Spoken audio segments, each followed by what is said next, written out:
The Volvo Gryphin is an unusual scale model as it does not represent a real machine at all. In fact, it's Volvo's ideas for machines of the future, and so it's a concept model. It comes in a typical Volvo branded box, and although Motorart list it as one of their models, their name doesn't appear on either the box or the model. It comes with a useful and interesting leaflet which shows the main features of the model, and on the back it describes the design thinking and concepts behind the Volvo Gryphin machine. Getting the model out of the plastic formers is easy enough, as they just pop apart, and then you can take the model out and there's no assembly to do, it's complete out of the box. Volvo call the Gryphin an extreme wheel loader concept machine, and it's got an electric hybrid engine which powers independent electric motors in the wheel hubs. So the model's got quite large wheel hubs with decent rubber tyres mounted on them.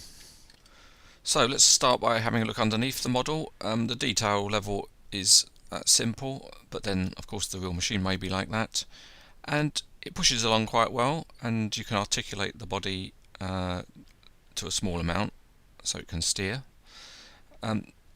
Great feature is the independent suspension, and you can see that the body pushes up and down, and each wheel has a lot of movement, and you can twiddle them about as much as you like.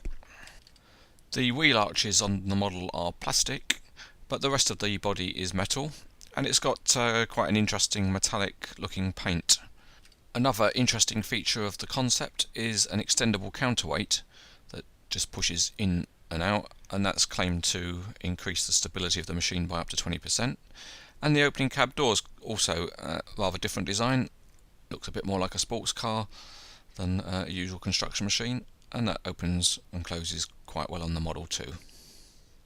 Inside the high visibility cab, the details are quite sharp. There's no steering wheel because in the concept the machine is designed to be operated by joysticks. The loading mechanism is modelled simply. The first degree of movement is just a pivot point and there's no cylinder driving it, which seems a little bit odd. But the second cylinder is actually a bit too short, and as you can see there, it pops out.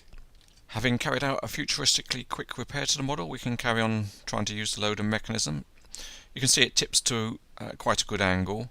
There's some looseness in the loader mechanism, so it doesn't hold every pose that you might like, but it's reasonable enough. It can be displayed most ways that you'd want, and it can lift quite high if you're careful not to pop out the cylinder, as I did the first time. This is an interesting and unusual idea in die-cast scale modelling, and on the whole Motorart have done a good job with it. The main downside is that it is expensive, and that's probably as a result of it being a special limited edition model, so presumably made in small numbers. But overall there's enough to be able to recommend it.